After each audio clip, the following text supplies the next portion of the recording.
As Lauren mentioned, my name is Chris Johnson, Regional Director here at Atomic Jolt. And before we get started in going through our socialized tools, which I'm very much excited to show you, I wanted to take a moment for those of you who are unfamiliar with Atomic Jolt to just set the stage on who we are. And we've been in the education market, our founders, for now over 20 years. And the idea is to help extend the LMS capabilities to reach all learners, to make your learning content more effective, more engaging. And in this case, we're going to show how we can make your learning content more social with our Atomic Jolt suite of products.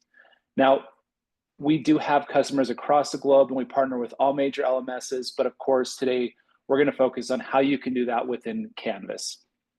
And before we start with these socialized tools, I also wanted to point out we have a variety of other products and solutions that are available to you if they do fit in line with your institutional strategies. The first being Atomic Search, which puts a search engine inside of your Canvas LMS to search across your entire Canvas instance. And we even have Find and Replace that allows you to update those learning materials. And then we also have Atomic Assessments, which allows you to create interactive learning content, allows you to build formative and summative assessments and embed those right within your learning materials as well. But again, the goal today is to talk about our socialized tools. So we'll first talk about Atomic Polls, which allows you to capture student engagement, allows you to check understanding, and even boost collaboration within your learning content. And then next, we'll follow up with Atomic Discussions, which allows you to put interactions right within your learning content. Usually we see these within Canvas pages, but they can be placed anywhere that utilizes a rich content editor.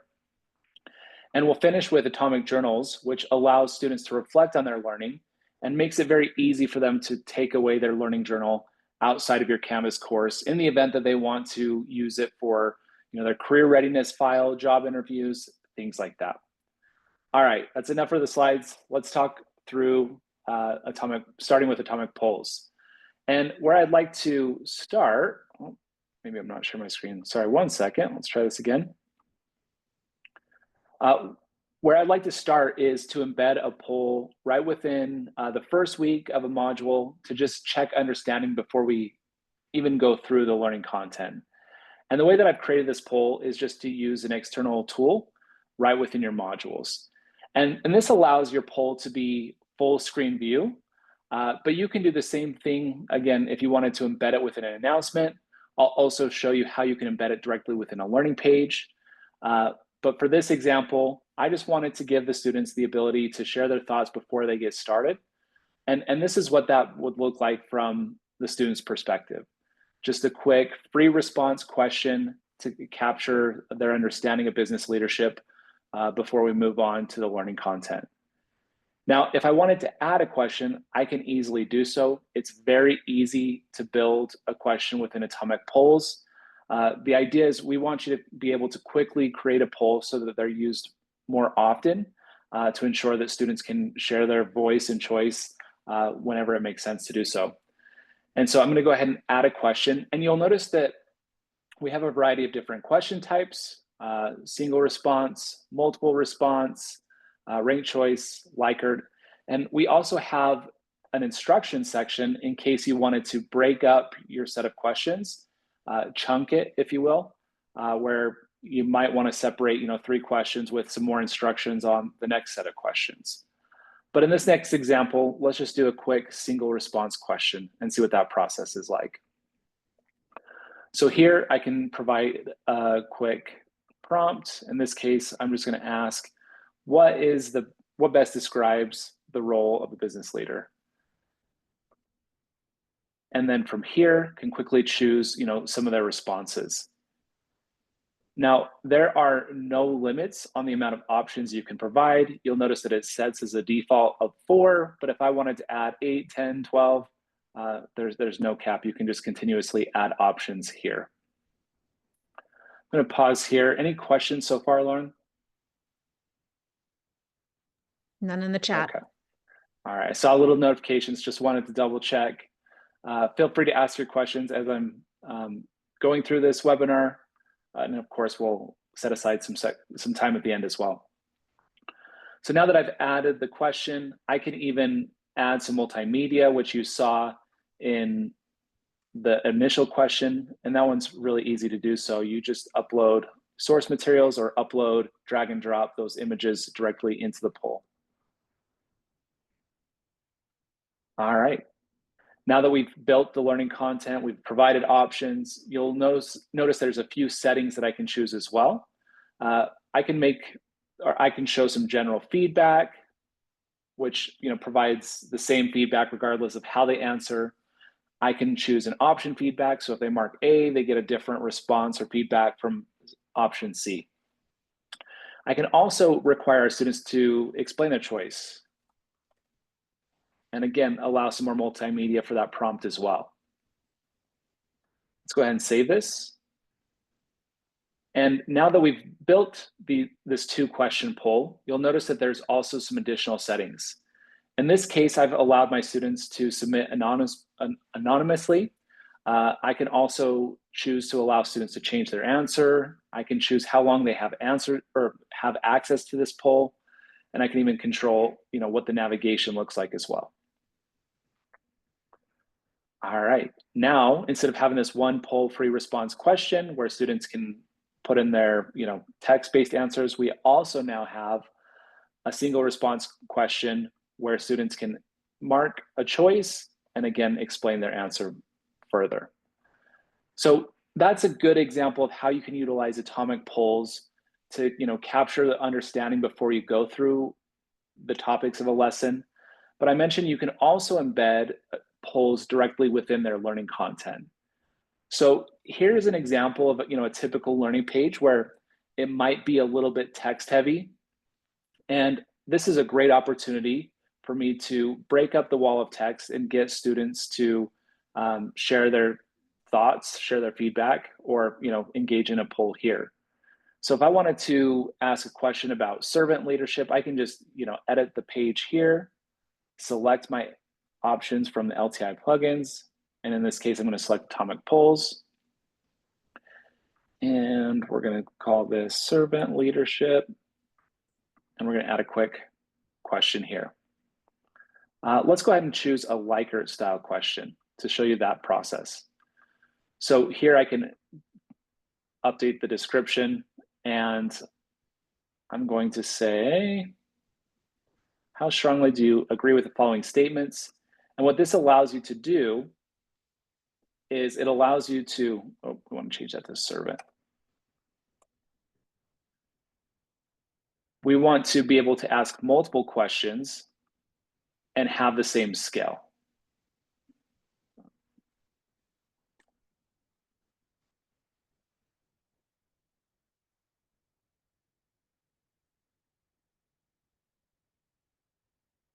All right.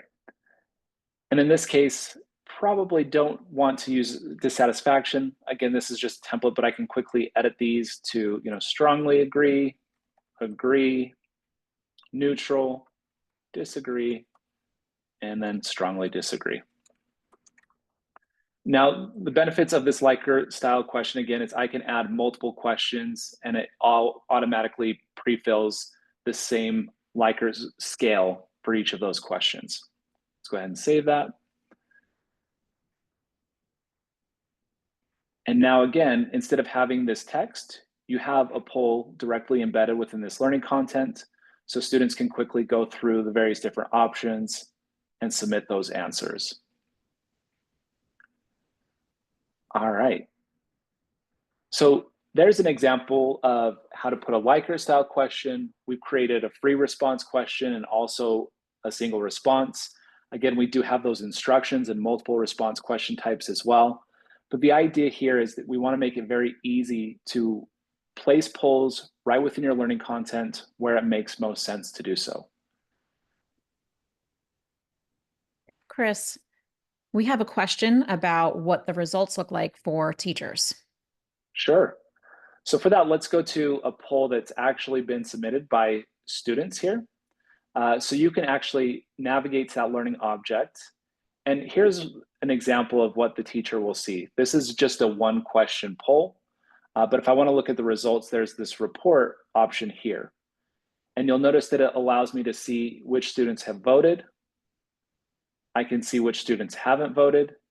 And I can also take a look at all of their options and their reasoning if you do set up that option to require them to explain their choice.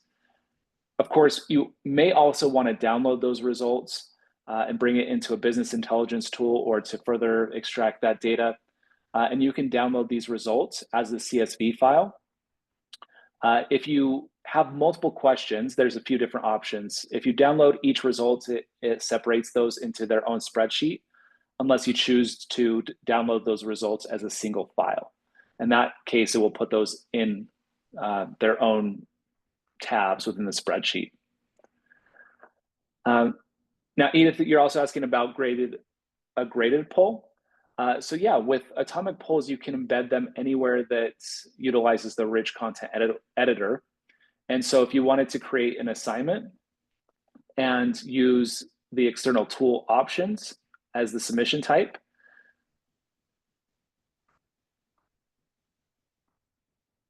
you can select atomic polls here and create a graded poll as an assignment.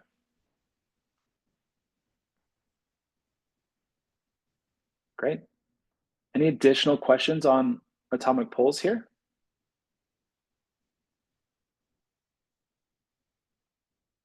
Perfect. The next thing I want to show you is we've quickly embedded a poll right within the learning page. And we also have a tool that fosters collaboration and social learning called Atomic Discussions. And I'm fully aware that Canvas has their own discussions capability, but the advantage of Atomic Discussions is similar to a poll. It's a great way of getting students to engage right within the learning content, as opposed to having them go to a separate learning object and engage in a discussion there.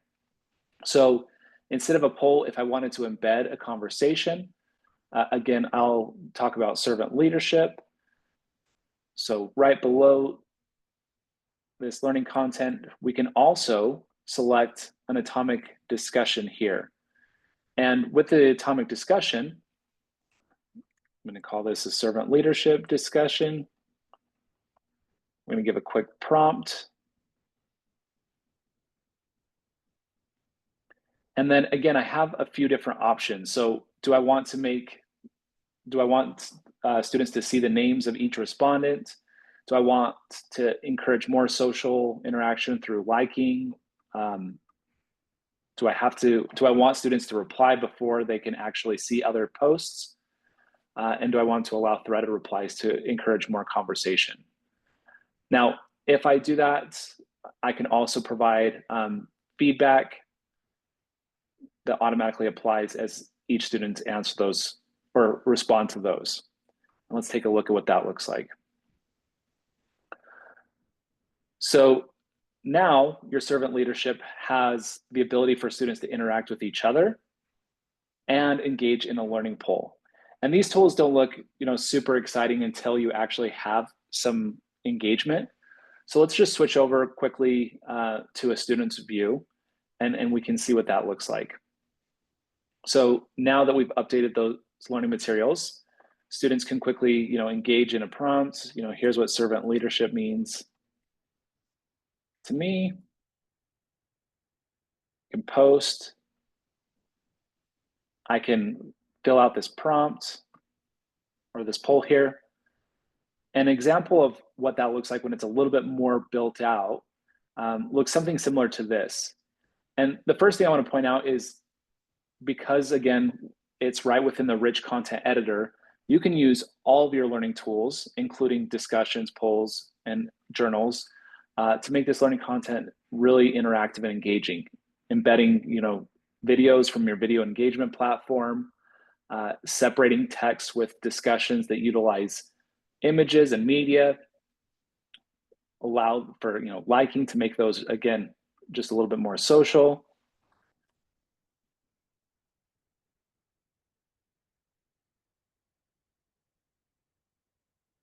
right? And then also, again, engage within a poll.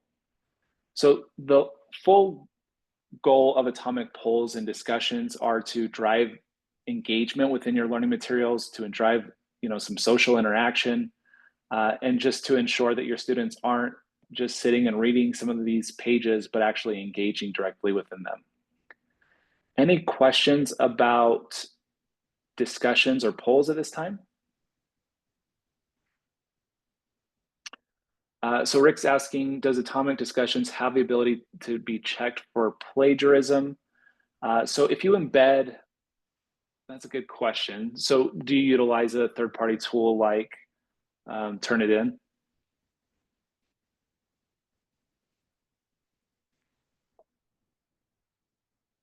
Okay. So with those, we would have to test to see if you made atomic discussion an assignment and turned on a plagiarism detected for that, if that would work. I haven't checked that. So let me follow up with you on that one. And then you mentioned you had another question, Rick. I want to make sure I address that one as well.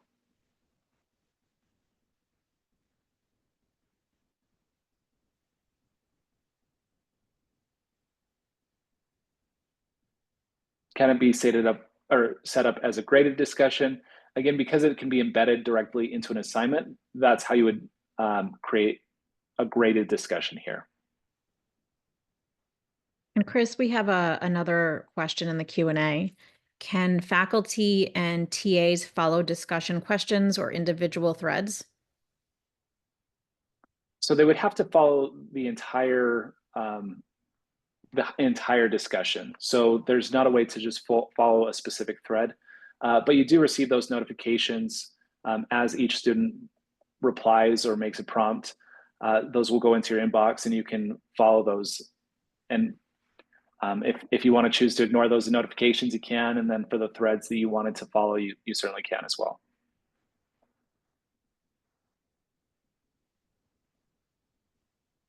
Great. The last tool that I'd like to talk about is atomic journals. So at this point, we've seen atomic polls, we've seen atomic discussions, but there's also an opportunity to allow self-reflection after learning content is covered. And you can do that very similar to atomic discussions by embedding a journal prompt right within your learning content as well. These can be graded and ungraded, and let's just take a look at what those look like. So again, I'm going to go to modules, and now I have this leadership style self-reflection object. So they've engaged in a poll, they've engaged in a discussion, and now I want to reflect on their learning. And so here, I've reminded them about the various different leadership styles, and you can embed a journal right within this learning page. Now, to show you the settings here real quick, this particular journal is a graded journal. It's worth 30 points. And for each prompt, I've chosen to have a column set within their gradebook. And so you can either choose that, or you can say, this is worth 30 points and only create one column within your gradebook. And if there's 3 prompts, each prompt will be a weight of 10 to max out at 30 points possible. And this is really, it's kind of a small setting, but it's helped a lot of institutions from having too many columns within their gradebook, especially if you have 10 or 20 different prompts throughout a journal. But they're very easy to create. I can quickly edit this. And again, it looks very similar to discussions where I can upload an image. Let me bring this a little bit larger here. I can dictate the prompts, and then similar to polls or discussions where if I want to look at how students are performing on each of these, I can do so directly here. I can see Natalie's one at a time, see how she's responded to each of these prompts, can give her feedback and provide a score. But it also works within the speed grader. So if I wanted to use the speed grader to see each reflection, I can click on these based on the notification, review their prompt, and then use the media tools directly here within the speed grader. From a student's perspective, let's just take a look at what that looks like. Whoop. May have lost it here. 1 second. Or we can just go in as a student. But they can quickly access this learning object, again, review the prompt, and then respond on their leadership style. I can also click show all to see where I'm at within that learning journal. Oh, let me save this first. In this case, there's 2 prompts. I've filled out the first one and not the second one. But once I've completed this learning journal, it makes it very easy for me to download the journal as a PDF. I've seen a lot of institutions who try and create each prompt as an assignment, but from a student perspective, that means that they have to go to 10 different assignments, download each of those assignments, and then use a PDF editor to combine that into one file. With Atomic Journals, once you're completed with your journal, it's very easy. You just download it, it combines it into one file, and you can quickly bring that to your e-portfolio, your career readiness folder, take it to job interviews, whatever makes sense to do so. All right.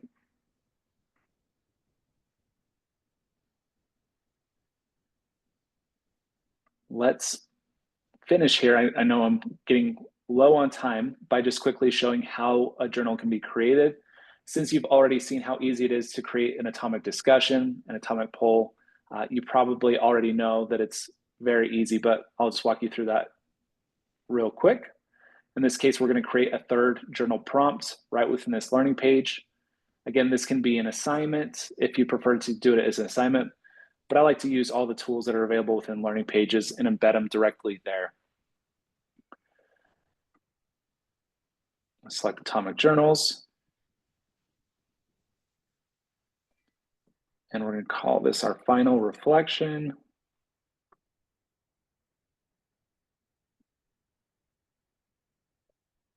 And let's get this prompt here.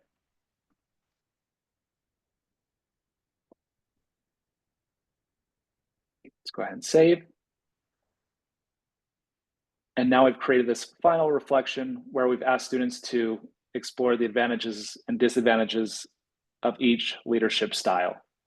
Again, you can view all the activities if you're trying to grade these, get a quick report on where each students are, or utilize the speed grader to grade them directly within that tool. All right. So at this point, hopefully I've shown you more about atomic polls, discussions, and journals and how they can be used to increase engagement within your learning content, foster social learning, and just make the learning content more interesting in general.